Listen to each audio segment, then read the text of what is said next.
the greatest hero of the Trojan War, the prime warrior of the Achaeans, widely known for his unmatched prowess, valor, and skill on the field of battle, the swift-footed Achilles was one of the most celebrated Greek heroes of all.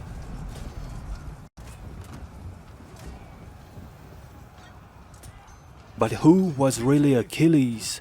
Where did he come from? And how did he end up in a great war against the city of Troy?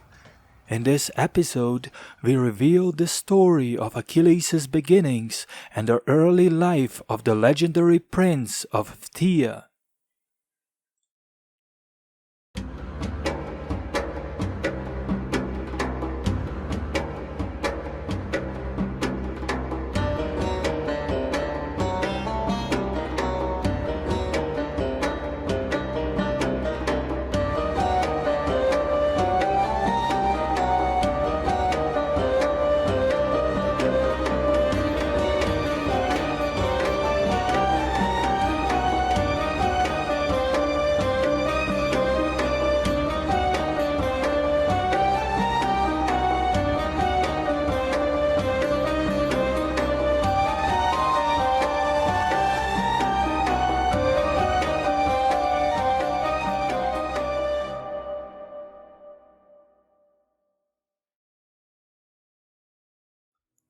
The story of Achilles begins in a small region of Phthia, an area located around Mount Othis and the valley of rivers Perchaeos in central Greece, between the Malian and Pagassian Gulfs, bordering the plains of classical Thessaly.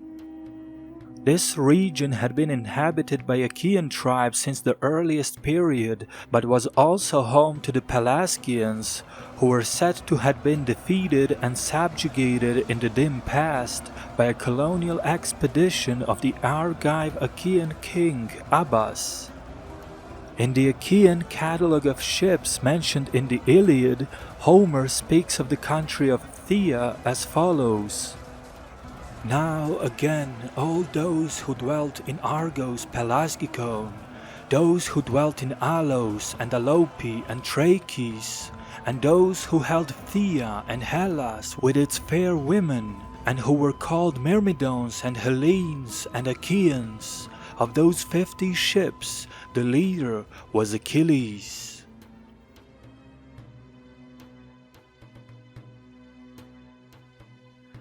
Achilles was a son of Peleus, the king and ruler of Phthia, and Thetis, a Nereid sea nymph said to be immortal. According to a myth, Achilles' mother Thetis wished for her son to be immortal as well, and attempted to accomplish that by dipping the baby Achilles into the river Styx. However, as she was holding her son by his left heel, that was left the only vulnerable part of his body. This myth of Achilles' nearly invulnerable body appears to be a later story not attested in the early sources. Homer and the early writers depict him as a great and courageous warrior, but clearly not invulnerable, as he was injured to an elbow and torso during the Trojan War. Either way, Achilles' father, Peleus, was a respected local king who ruled over Myrmidons, an Achaean tribe of fearless soldiers known for their intense loyalty and courage.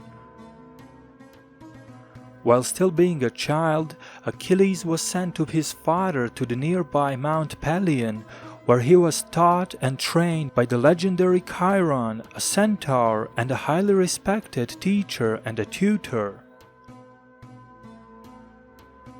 Young Achilles was taught the art of music, archery, and medicine, and proved to be a great disciple.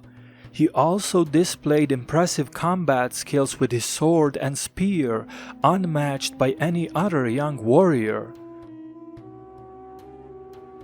The word was soon spread throughout Greece that a young Phthian prince was so skilled in combat that he could not be defeated by any other warrior or a hero, regardless of his age. Upon Achilles' return to Phthia, he quickly joined the ranks of the Myrmidons, eager to learn the art of war and become a great hero. Another young prince would soon join him, as Menœtius, a ruler of Opus and a relative of King Peleus, decided to send his son to be raised and brought up in Phthia.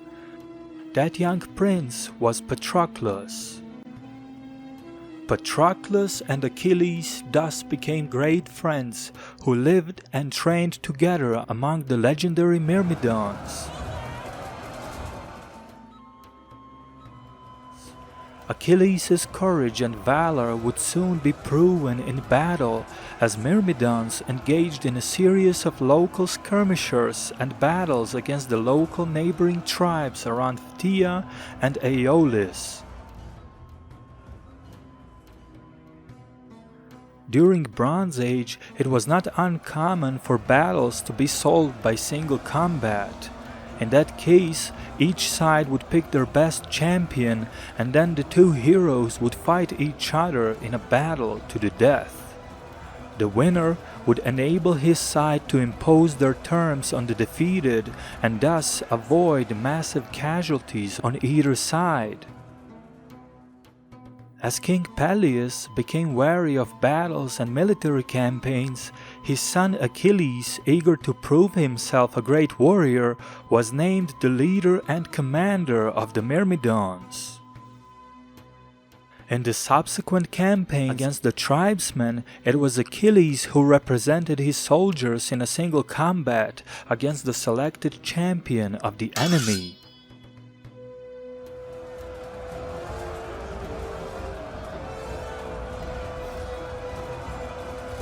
Achilles would prove himself supreme, unmatched in skill and valor on the battlefield, and one after another the enemies were being defeated by the young Achaean hero.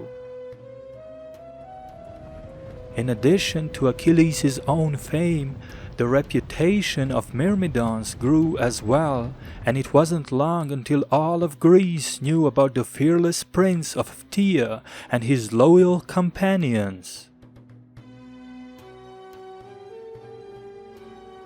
In Mycenaean, King Agamemnon was told of a young prince, son of Peleus and a great warrior that could not be defeated on the battlefield. After the abduction of Helen by the Trojan prince Paris, the Mycenaean king was in process of gathering all of the Greek forces for his planned conquest of Troy. Agamemnon was presented a prophecy in which the city of Troy would not fall unless the young hero from Phthia was among the Achaean forces. A delegation was soon sent to Peleus, requesting a contingent to be dispatched from Phthia in order to join the Achaean army. The special request was that the Phthyan contingent must be led by none other than Achilles himself. Peleus, as most of the other Achaean rulers, was obligated to contribute forces to the High King of Mycenae in times of war, and therefore the word quickly reached Achilles, who was presented a choice and a prophecy by his mother. One choice was a long and peaceful life at home if he decided to stay, in which Achilles would have a happy family that would remember him for the rest of their lives. The other choice was the answer to Agamemnon's call and participation in the Trojan War, a path leading to a certain death in foreign lands, but also a path that would cover the name of Achilles in fame and glory, never to be forgotten. The choice of Achilles and the subsequent series of events are something that we will cover in one of the next episodes, most notably in one about the Trojan War. Please consider subscribing and sharing the video, as this is a one-person production and it greatly helps the visibility of the channel. Your support is greatly appreciated.